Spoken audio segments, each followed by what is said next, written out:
times get hard, and we're here to help at NorthPoint. Hello, welcome to another episode of NorthPoint Making Health Happen. My name is Lisa Castile, your host for the program. Thank you so much for tuning in today. This series is being brought to you by NorthPoint Health and Wellness Center.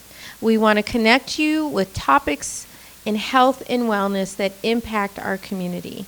And we want to provide you with practical tips and resources you can use. Today, we will be discussing NorthPoint's pregnancy and family health programs. Joining us in the studio is Rhakisha Mercado, who is a senior community healthcare worker here at NorthPoint. We know that community healthcare workers play a vital role in our healthcare systems. They are often what we like to refer to as our trusted messengers in our communities, those who help break down barriers related to the social determinants of health. Things like food insecurity, unemployment, job insecurity, education, safe housing, transportation. These are non-medical factors that affect health outcomes. But I'm going to give Rhakisha an opportunity to tell us more about her role and why the work she does is vital to our whole person integrated approach here at NorthPoint. Rhakisha, thank you for joining us in the studio today. Thank you for having me. I'm so excited to be here. Oh, and we are just so genuinely, so into this kind of stuff and to spread the word on the impact that our work is doing in our community, because it is so important for, in my particular work, I work with parents, and I feel like that is just one of the seeds that needs to be nurtured more, especially with women and the high impact of single Black women and women of color in general. And we need to nurture them a little bit more and be more graceful for them, because I think that in today's Western society, we have made motherhood seem like it's just another checkbox when it is so much more than that. And it truly takes a village to raise a child. And a lot of women are just being left by their own, even if you have a spouse. Like, a village is more than a husband and wife too. That's right. Like, there's no aunties, there's no uncles. Grandparents are different now. Like, the grandparents of, I'm a grandma. I'm nothing like my grandma. You know what I mean? Like, I'm out here, I'm working, I'm doing all kinds of things that just like my grandma wasn't doing. Absolutely. You know, so it just like our dynamics are so different, and like I can't even be the village that I would like to be. Not only geographically are we not together, they're in California and I'm in Minnesota, but even if I was there, I still work. Yes. You know, so the dynamics are just very different. Very different. Yeah. Yes. Well, tell us a little bit about your journey. I want to learn a little bit more about Rhakisha, how you came to be a community health care worker. So I am born and raised in California. I was there until 2019 when I was 39, I believe. And then I moved to Minnesota. Before I came to Minnesota, I was not doing this kind of work. I was in the nursing field.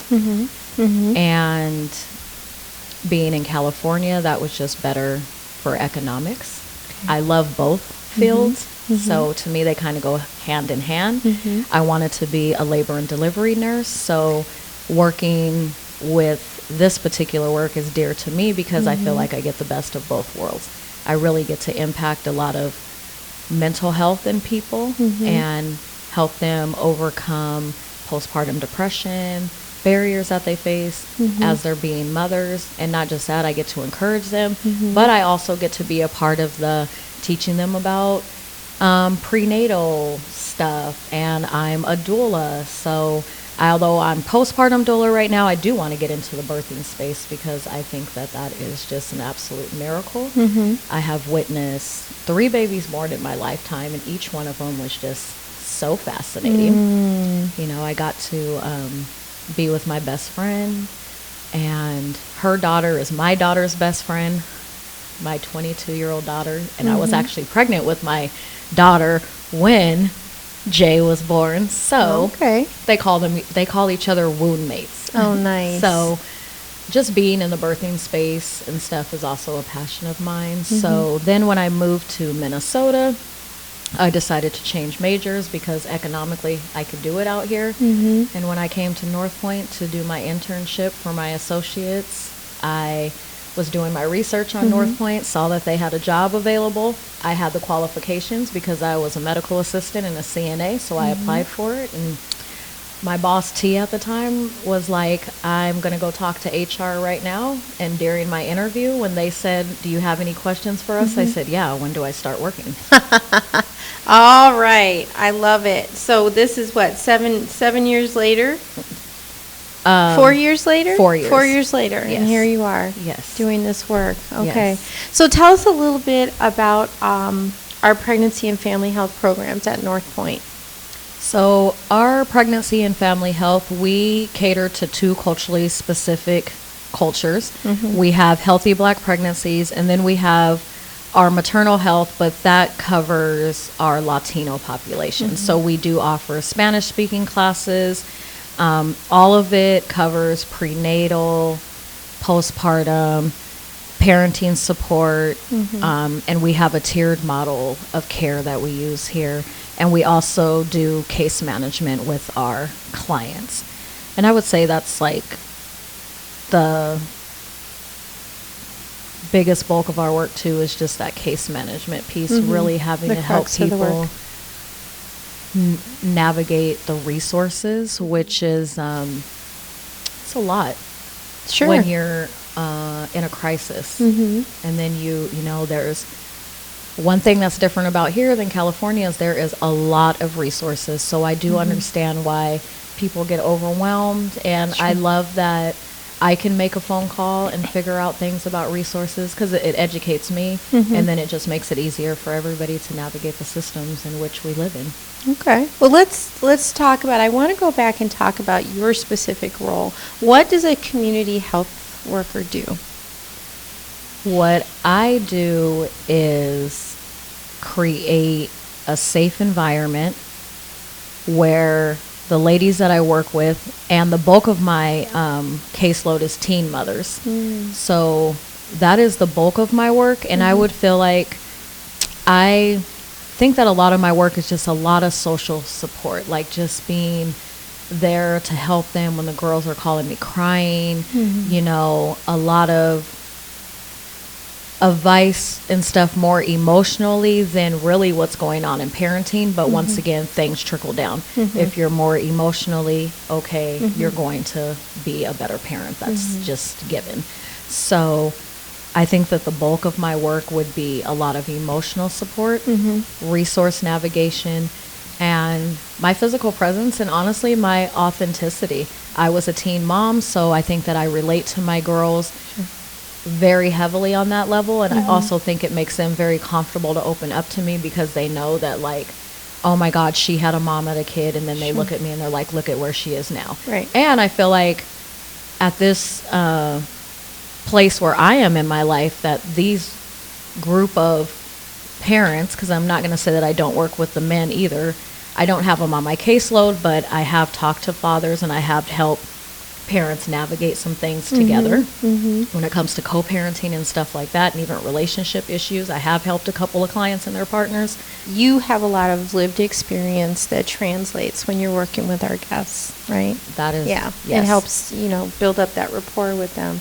But you mentioned earlier that we have a 3-tiered approach in our pregnancy and family health programs. What is that model? What is that approach? So the first approach is people that come into human services door.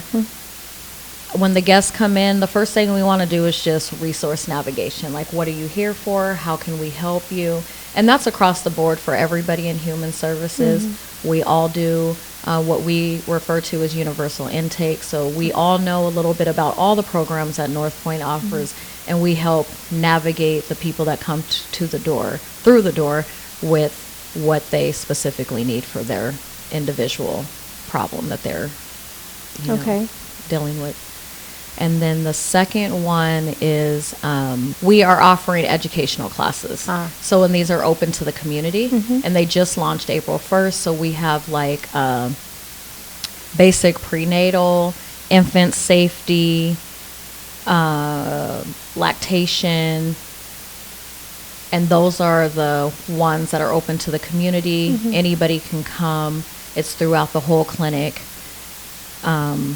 So that's tier 2. Mm-hmm. And then the next one is actually being a participant in our program. So you'll Mm-hmm. either be in Healthy Black Pregnancies or the maternal health program. And that when you're in Healthy Black Pregnancies, and actually in the program is where you get the case management. Mm-hmm. We do social groups. So we have Dr. LaVon Moore facilitates our evening groups on the first and third Thursday of the month for our program. I do daytime facilitation. So me and LaVon work with parenting and postpartum.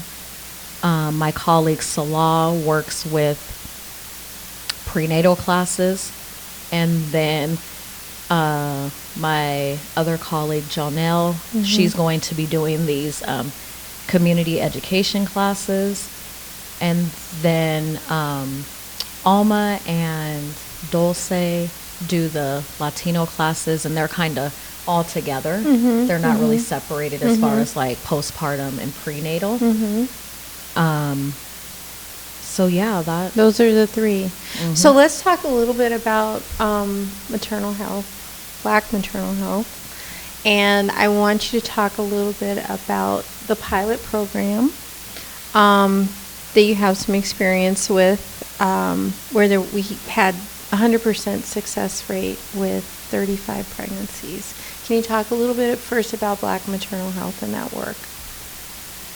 So Black maternal health right now is really working to make sure that women are still, the fact is that women are still dying at 3 to 4 times the rates of our white counterparts due to pregnancy complications, whether it be during birth or within a year after your baby is born, because we are just seeing a lot of things in history that have not gone away. Okay. Like factors that Black people don't experience pain the way their white counterparts do. The medical field doesn't listen to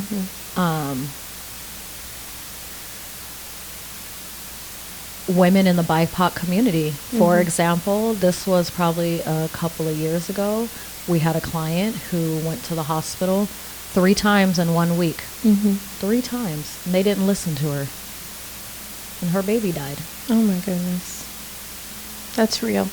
This is real. This is what we're dealing with. And this is why we're doing this work. This is why we have support groups. And this is why there's so much emphasis here at NorthPoint around education, because we really want to empower these women to be able to advocate for themselves, to recognize, okay, yeah, instinctually, some things are going on. I feel like something's wrong with my body, but to recognize those signs and to know how to do something about that.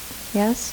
Absolutely. I think that that's the biggest thing, is that through history, Black women in particular have been guinea pigs. And then there's the narrative that we don't trust white doctors. White doctors don't listen to us.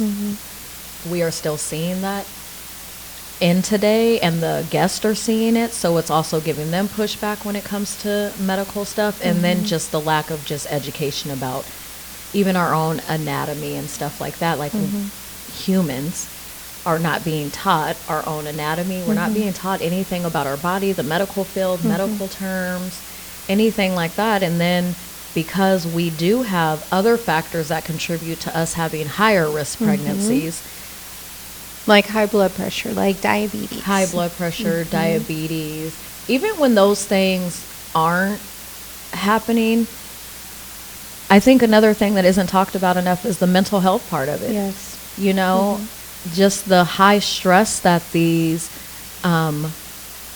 mothers are experiencing when they're pregnant is really impacting the emotional health of their children.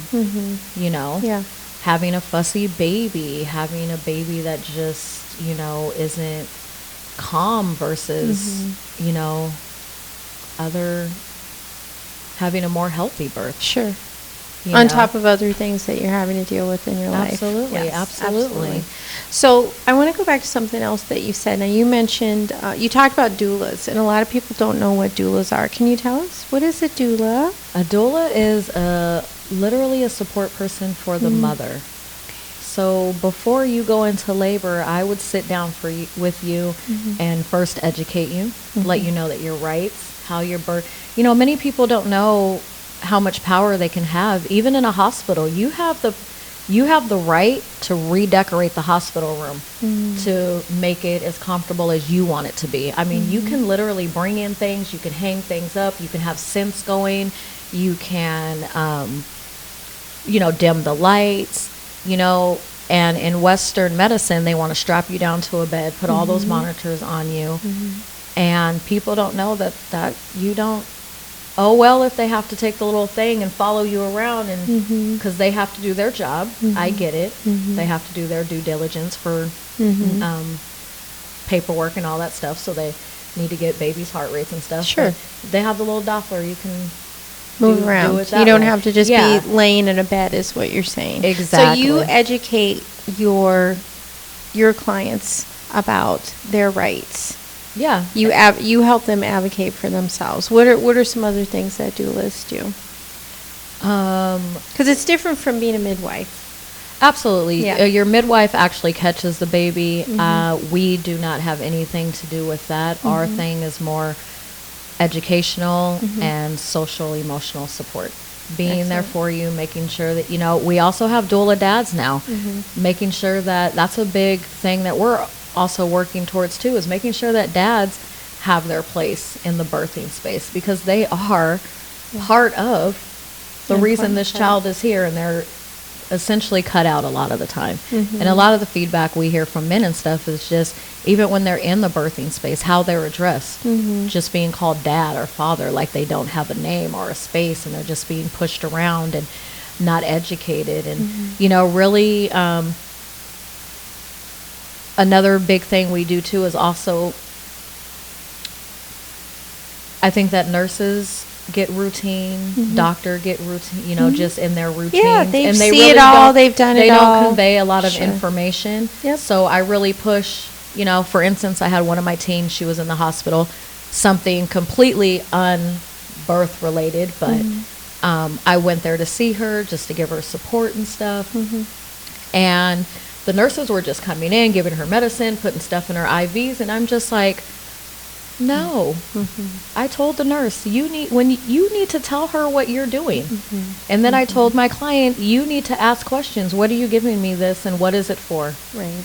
You know what I mean? Yes. Because they're just like, and it was just something, they give it to them just to be like proactive, and I was just like, you need to know that. Right. Yeah. Because this is something mild. It was like a acid reflux medicine, but what if they were trying to give you something different that, Sure. like, you need to know what they're trying to put into your body. And absolutely. a lot of them, they don't know. And the nurses and doctors and stuff need to be more aware of this too, and need to be more of an educating factor in those spaces too, because they're just coming in and doing their job, doing what the orders say.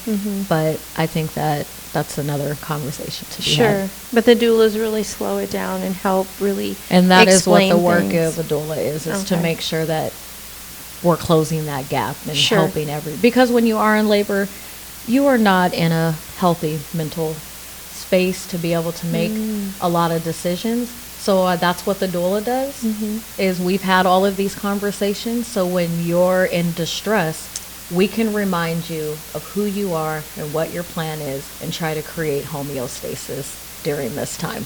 I love it. Oh, that's brilliant. So talk about, you said now here at NorthPoint, we have a couple of culturally specific tracks. We have the group for our Latina population, and then we have another group, the healthy Black pregnancies. Why is it important to have these tailored approaches? What's the significance of that? I think it's significant for every culture to have things culturally specific to them because we all operate differently a little bit. And it's just important that we operate within the comfort of what people are used to. This is not a time to be trying to teach people new things. Yeah. Give us an example, Rhakisha. Make it real. I think the biggest example that I can give is language. Like? Just I use, when I'm with my people, I use a lot of street slang. Okay. You know, that you just kind of code switch when you're around, you know. Me coming from California, for example, I have a lot of, most of my friends are Hispanic. Okay. So I'm very much in tune to their culture, their music. Don't put on some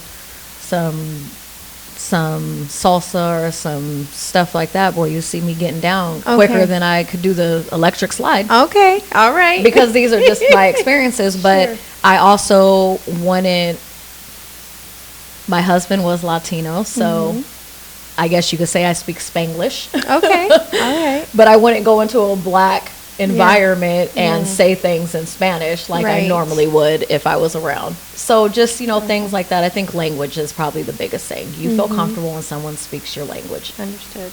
Okay, that makes sense. Now, I'm understanding that part of the programming is, you mentioned this when you talked about a plan, but we actually set SMART goals, yeah? Absolutely. Okay, tell me about, I know SMART goals in business, but how does that work with pregnant moms and dads? What are some examples of SMART goals? Well, overall, a SMART goal is when you are specific, it's measurable, it's attainable, it's relevant, and it's time-based. Okay. So we have to, statistically speaking, writing down a goal of, I want to go to school, I want to lose 20 pounds, or usually people say I want to lose weight. You know, I'm just giving broad things, you know, like I want a different job. Those are not like, Yes. the good thing about a SMART goal is that we are able to teach people, and statistically speaking, you're 90% more than likely to complete a goal if it's formulated into a SMART goal. So we actually have sheets that we use where I encourage my ladies to actually fill out the sheet and to say what is the specific goal. Okay. The goal can't be I want to lose weight, because if you lose 1 pound, you've completed that goal. And most people want to lose more than a pound. So you have a goal is specific. I want to lose 20 pounds. It's time based in 6 months. You know, how are we going to measure this? Going to the gym every day, Okay. 5 days a week, an hour a day, 30 minutes a day, however you choose, whatever works for you. You know, some people even have to start small. Because the goal is also consistency, you know, so it could be I do something 15 minutes a day, because Okay. then we're getting consistency, and then we just kind of build from there, Okay. you know. And we're seeing that these goals are making a difference with, in our community and the work that we're doing with these young ladies and dads. Absolutely. Okay. You know, we're seeing people complete goals. We've had people graduate with their master's degrees because we're setting SMART goals with them. We've had people got their records expunged. We've had people just become more patient parents. Okay. And it's just because we're using SMART goal techniques where it's actually formulated. And for me, I think that also the biggest part of the SMART goal is the actual action plan, where we're looking at what obstacles are you going to face. Okay. You know, Absolutely. So you can be thinking about it ahead of time. We and have to a be plan. think Yes. ahead, what obstacles we might face, and how, and then what's the cure for that. Sure. Sure. So that way because then we could talk about biology.